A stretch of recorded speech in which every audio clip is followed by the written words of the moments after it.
ಯೋಜನೆ ಇದಕ್ಕೆ ವಿಶೇಷ ತಂಡ ಪ್ರತ್ಯೇಕ ತಂಡವನ್ನು ರಚನೆ ಮಾಡಬೇಕೆಂದು ಕಳಕಳಿಯನ್ನು ವ್ಯಕ್ತಪಡಿಸುತ್ತಾರೆ.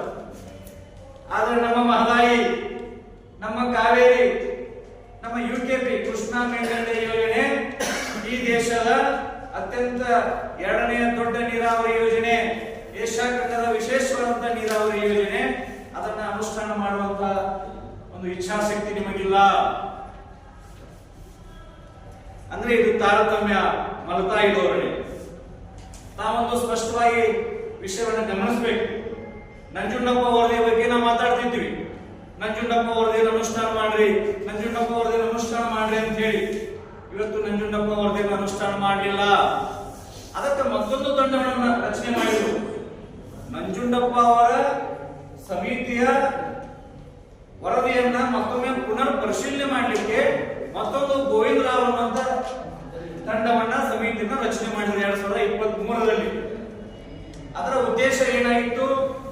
2025 ಸೆಪ್ಟೆಂಬರ್ನಲ್ಲಿ ಆ ಸಮಿತಿ ವರದಿಯನ್ನು ಕೊಡಬೇಕು ಅನ್ನುವಂಥದ್ದಿತ್ತು. ಇವತ್ತಿನವರೆಗೂ ಅವರು ಯಾವ ಅಧಿಕಾರಿಗಳು ಸಂಪೂರ್ಣವಾಗಿ ವರದಿಯನ್ನ ಸರ್ಕಾರಕ್ಕೆ ಒಪ್ಪಿಸಿಲ್ಲ. ಈ ಅಧಿಕಾರಿಗಳಿಗೆ ನಾಚಿಕೆ ಆಗಬೇಕು. ಮತ್ತು ಆ ತಂಡದಲ್ಲಿರುವಂತಹ ಬಹುತೇಕರು 90% ಜನರು, ಅಧ್ಯಕ್ಷರು ಮತ್ತು ಎಲ್ಲ ನಾಮನಿರ್ದೇಶಿತ ಸದಸ್ಯರು ಕೂಡ ಅಲ್ಲಿಯವರೇ. ಸರ್ಕಾರದ ಕಾರ್ಯದರ್ಶಿ ಡಾಕ್ಟರ್ ಶಿರಾಣಿ ಸರ್ ಅನ್ನುವಂಥವ್ರು ಕೂಡ ಅವರು ಅಲ್ಲಿಯವರೇ. ಅಂದ್ರೆ ಸಮಿತಿಗಳನ್ನ ರಚನೆ ಮಾಡಿದ ದಕ್ಷಿಣ ಕರ್ನಾಟಕದವರೇ ಅಧ್ಯಕ್ಷರು, ಅವರೇ ಸರ್ಕಾರದ ಕಾರ್ಯದರ್ಶಿ, ಅವರೇ ನಿರ್ದೇಶಕರಿದ್ದಾಗ ಅವರು ಪ್ರಾಮಾಣಿಕವಾಗಿ ಉತ್ತರ ಕರ್ನಾಟಕ ಭಾಗದ ಜನತೆಯ ಅಭಿವೃದ್ಧಿಗಾಗಿ ಸಮಿತಿಯ ವರದಿಯನ್ನ ಪ್ರಾಮಾಣಿಕ ಮಾಡಲಿಕ್ಕೆ ಹೇಗೆ ಸಾಧ್ಯ? ಹಾಗಾಗಿ ಪ್ರತಿಯೊಂದು ಕ್ಷೇತ್ರದಲ್ಲೂ ಕೂಡ ಕೃಷಿ, ಶಿಕ್ಷಣ, ರಸ್ತೆ, ಸಾರಿಗೆ, ರೈಲು, ನೀರಾವರಿ, ಮಾಧ್ಯಮ, ಉದ್ಯಮ, ಚಲನಚಿತ್ರೋದ್ಯಮ, ಪತ್ರಿಕೋದ್ಯಮ, ಧಾರ್ಮಿಕ ಕ್ಷೇತ್ರ, ರಾಜಕಾರಣ ಎಲ್ಲ ಕ್ಷೇತ್ರದಲ್ಲೂ ಕೂಡ ಅನ್ಯಾಯವನ್ನು ಕಂಡುಕೊಂಡಂತ ನಾವು ಇವತ್ತು ಪ್ರತ್ಯೇಕ ರಾಜ್ಯವನ್ನು ಕೇಳ್ತಾ ಇದ್ದೇವೆ. ಬಹುತೇಕ ಎಲ್ಲರೂ ಇವತ್ತು ಸತೀಶ್ ಜಾರಕಿಹೊಳಿ ಅವರು ನಿನ್ನೆ ಹೇಳಿದರು. ಸತೀಶ್ ಜಾರಕಿಹೊಳಿ ಅವರು ಅವರ ಅಧಿವೇಶನಕ್ಕೆ ಎಷ್ಟು ಹೋಗ್ಯಾರೋ ಗೊತ್ತಿಲ್ಲ ನನಗೆ. ವರ್ಷ ನಿನ್ನೆ ಹೋಗಿರ್ಬೇಕು ಅಥವಾ ಹೊರಗಡೆ ಅವರ ಪತ್ರಿಕೆಯ ಹೇಳಿಕೆಯನ್ನು ಕೊಟ್ಟಾರೋ ಗೊತ್ತಿಲ್ಲ. ಪ್ರತ್ಯೇಕ ರಾಜ್ಯ ಆಗೋದಕ್ಕಿಂತ ಅಭಿವೃದ್ಧಿ ಆಗಲಿ ಅನ್ನುವಂಥ ಮಾತನ್ನು ಅವರು ಹೇಳಿದರು. ಅಂದ್ರೆ ನೀವು ಅಭಿವೃದ್ಧಿ ಮಾಡಿಲ್ಲ ಅಂದಂಗ ಅರ್ಥಲ್ಲ. ಪ್ರತ್ಯೇಕ ಆಗೋದಕ್ಕಿಂತ ಅಭಿವೃದ್ಧಿ ಮಾಡ್ರಿ ಅಂತ ನೀವು ಹೇಳ್ತೀರಿ ಅಂತಂದ್ರ ನೀವು ಅಭಿವೃದ್ಧಿ ಮಾಡಿಲ್ಲ ಅಂದಂಗ. ಮತ್ತೆ ಇಷ್ಟು ವರ್ಷ ಏನ್ ಮಾಡಿದ್ರಿ? ಯಾಕೆ ನೀವು ಆ ಸ್ಥಾನ ಉಳ್ಕೊಂಡಿರಿ? ನೀವು ನೈತಿಕ ಹೊಣೆಯನ್ನು ಮತ್ತು ರಾಜೀನಾಮೆಯನ್ನು ಕೊಡಬೇಕು. ಸತೀಶ್ ಜಾರಕಿಹೊಳಿ ಅವರು ಪ್ರತ್ಯೇಕ ರಾಜ್ಯ ಬೇಡ, ಕೇವಲ ಅಭಿವೃದ್ಧಿಗಾಗಿ ನಾವು ಹೋರಾಟ ಮಾಡೋದಂತ ತಿಳ್ಕೊಂಡು ಸತೀಶ್ ಜಾರಕಿಹೊಳಿ ಅವರು ಹೇಳಿದ್ರು. ಅಂದ್ರೆ ಇದರ ಅರ್ಥ ಏನು ಅಂತಂದ್ರೆ, ನೀವು ಅಭಿವೃದ್ಧಿಗಾಗಿ ಇಲ್ಲಿವರೆಗೂ ಹೋರಾಟವನ್ನು ಮಾಡಿಲ್ಲ, ನೀವು ಕೇವಲ ಮಜಾ ಮೋಜು ಮಸ್ತಿಯನ್ನು ಮಾಡಿದ್ದೀರಿ, ನಮ್ಮ ಜನರ ಭಾವನೆಗಳಿಗೆ ನೀವು ಸ್ಪಂದಿಸಿಲ್ಲ. ಹಾಗಾಗಿ ಈ ಭಾಗದವರು ನೀವು ಯಾರಿಗೆ ಅಭಿವೃದ್ಧಿ ಪ್ರತ್ಯೇಕ ರಾಜ್ಯ ಬೇಡ ಅಂತಿರಲ್ಲ, ನೀವು ರಾಜೀನಾಮೆ ಕೊಟ್ಟು ಮನೆಗೆ ಹೋಗ್ರಿ.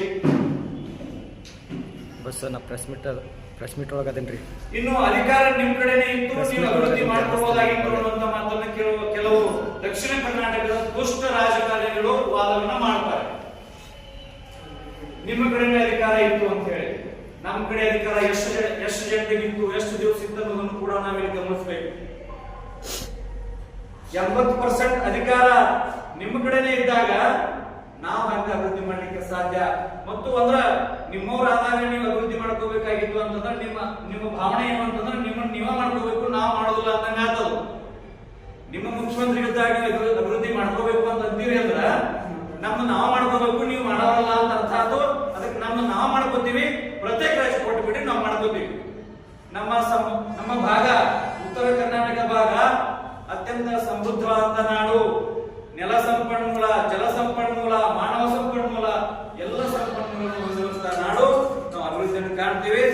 ಯಾರೊಬ್ಬರು ಮುಖ್ಯಮಂತ್ರಿಗಳನ್ನು ನೀವು 5 ವರ್ಷ ಮಾಡ್ಲಿಕ್ಕೆ ಬಿಟ್ಟಿಲ್ಲ. ಯಾವ ಒಬ್ಬ ಮುಖ್ಯಮಂತ್ರಿಯನ್ನು ನೀವು 5 ವರ್ಷ ಮಾಡ್ಲಿಕ್ಕೆ ಬಿಟ್ಟಿಲ್ಲ.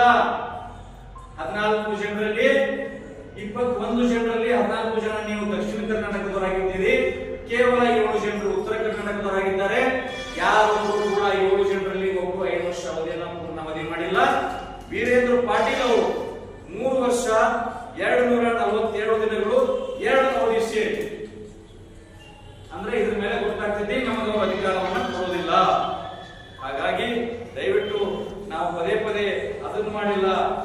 ಮಾಡಿಲ್ಲ, ಅದನ್ನ ಮಾಡ್ರಿ ಇದನ್ನ ಮಾಡ್ರಿ, ಹಂಗಣ್ಣೆ ಆಗೈತಿ ಹಿಂಗಣ್ಣೆ ಆಗೈತಿ ಅಂತ ನಾವು ಹೇಳ್ಕೊಂತ ಅವ್ರಿಗೆ ಭಿಕ್ಷೆ ಬಿಡೋದು ಬೇಡ. ನಮ್ಮ ಅಭಿವೃದ್ಧಿಯನ್ನು ಮಾಡ್ರಿ ಅಂತ ಅವ್ರಿಗೆ ಯಾಕೆ ನಾವು ಕೇಳಬೇಕಾಗೈತಿ? ನಮ್ಮ ಅಭಿವೃದ್ಧಿಯನ್ನ ನಾವೇ ಮಾಡ್ಕೋತೀವಿ. ನಾವು ಸಬಲರದೀವಿ. ನೀವು ಕಾನೂನುಬದ್ಧವಾಗಿ ನಾವು ಹೋರಾಟ ಮಾಡಿದ್ದೀವಿ, ಜನರ ಅಭಿಪ್ರಾಯವನ್ನ ಗಳಿಸಿದ್ದೇವೆ.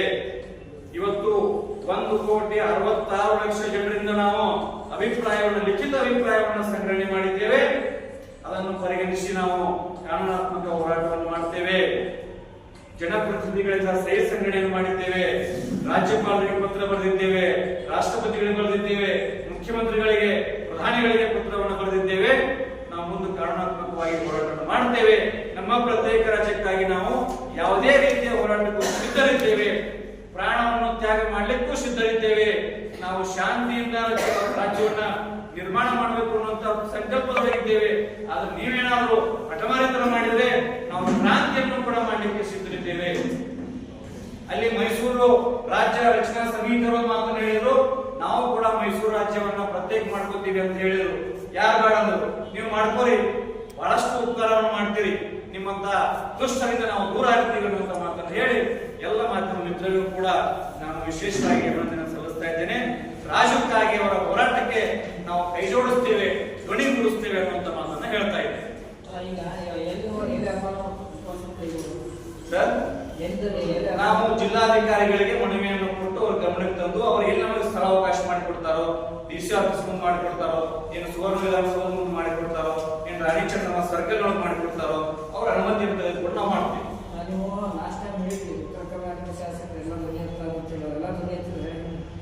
ನಮಗೆ ಯಾರ್ಯಾರು ಪತ್ರವನ್ನು ಕೊಟ್ಟಿದ್ರು, ವಿಶ್ವಾಸ್ ವೈದ್ಯ ಅವರು ನಾಳೆ ಸೋಮವಾರ ಮಾತಾಡ್ತೀವಿ ಅಂತ ಹೇಳಿದ್ದಾರೆ. ರಾಜೀವ್ ಖಾಗೆ ಅವರದ್ದು ಬಹಳ ಸ್ಪಷ್ಟವಾಗಿ, ನಾನು ಸಾಯುವವರೆಗೂ, ನನ್ನ ಜೀವ ಇರುವವರೆಗೂ 223 ಮಂದಿ ಶಾಸಕರು ವಿರೋಧ ಮಾಡಿದ್ರು ಕೂಡ ನಾನು ಬಿಡುವುದಿಲ್ಲ, ಪ್ರತ್ಯೇಕ ರಾಜ್ಯಕ್ಕಾಗಿ ನಾನು ಹೋರಾಟ ಮಾಡ್ತೀನಿ ಅನ್ನುವಂತ ಮಾತನ್ನ ಹೇಳಿದ್ದಾರೆ. ಇವರು ಬಸವನಗೌಡ ಪಾಟೀಲ್ ಯತ್ನಾಳ್ ಅವರು ನಮ್ಮ ಸಮಿತಿಯಿಂದ ಕೊಟ್ಟಿರುವಂತಹ ಎಲ್ಲ ಅಂಕಿ ಸಂಖ್ಯೆಯನ್ನ ಯಥಾವತ್ತಾಗಿ ಓದಿ ಹೇಳಿದ್ದಾರೆ. ಅವರು ಕೂಡ ಧ್ವನಿಯನ್ನು ಎತ್ತಿದ್ದಾರೆ. ಅರವಿಂದ್ ಬೆಲ್ಲದವರು, ಆಮೇಲೆ ವಿರೋಧ ಪಕ್ಷದ ನಾಯಕರು ಕೂಡ ಉತ್ತರ ಕರ್ನಾಟಕದ ಬಗ್ಗೆ ಧ್ವನಿಯನ್ನು ಎತ್ತಿದ್ದಾರೆ. ಒಟ್ಟಾರೆಯಾಗಿ ಈ ಅಧಿವೇಶನದಲ್ಲಿ ಪಕ್ಷಾತೀತವಾಗಿ ಉತ್ತರ ಕರ್ನಾಟಕದ ಬಗ್ಗೆ ಚರ್ಚೆ ಆಗಿದೆ, ಆದರೆ ತೀರ್ಮಾನ ಆಗಬೇಕು ಅನ್ನೋದು ನಮ್ಮ ಒತ್ತಾಯ.